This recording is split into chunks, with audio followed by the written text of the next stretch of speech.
Welcome to KLBiology NEET children. இன்னைக்கு நம்ம காணொளியில் பார்க்க போகிறது என்ன அப்படின்னு பார்த்தீங்கன்னா இரத்த தட்டுக்கள் அதை பற்றி படிக்க போகிறோம். அதுக்கு முன்னாடி போன காணொளியில் WBCயில் எது ரெண்டு பாகோசைட்டோசிஸ் செய்யும் அப்படின்னு பார்த்ததுக்கு உங்களுக்கு தெரியும் நியூட்ரோஃபில் மற்றும் மோனோசைட்ஸ் இது ரெண்டு தான் உங்களுக்கு பாகோசைட்டோசிஸை செய்கின்றன. சரியா குழந்தைகளே? இப்போ இரத்த தட்டுக்களை பற்றி படிக்கலாம். இதோட உருவாக்கம் எங்கே அப்படின்னு பார்த்தீங்கன்னா இவையும் எலும்பு மஞ்சையில் தான் உருவாக்கப்படுகின்றன.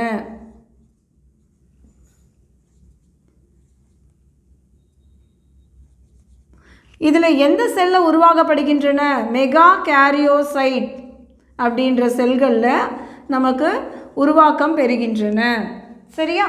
இதோட எண்ணிக்கை எவ்வளோ இருக்குது அப்படின்னு பார்த்தீங்கன்னா 1,50,000 முதல் 3 லட்சம் வரை இந்த செல்கள் இருக்கின்றன.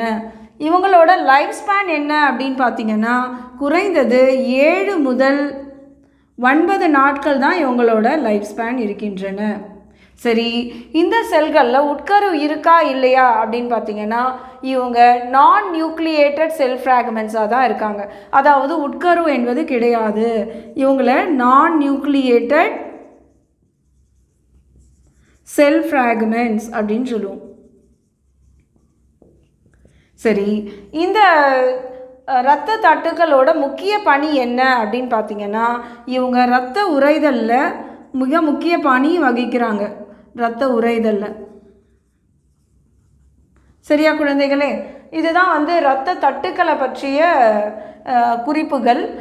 அது தவிர நீங்கள் பார்த்தீங்கன்னா முக்கியமாக ஒரு நோயின் பொழுது தினமும் இந்த இரத்த தட்டுக்களோட கவுண்டை எடுப்பாங்க. அது எந்த நோய் அப்படின்றது உங்களுக்கு தெரியுமா? தெரிந்தால் உங்களோட விடைகளை கமெண்ட்டில் அனுப்புங்க. உங்களுக்கு எழும்பக்கூடிய சந்தேகங்கள் ஏதாவது விவாதங்கள் அப்படி இருந்ததுன்னா நீங்கள் Facebook, Instagram and Telegram also வாட்ஸ்அப்பில் நீங்கள் அனுப்பலாம். நன்றி குழந்தைகளே.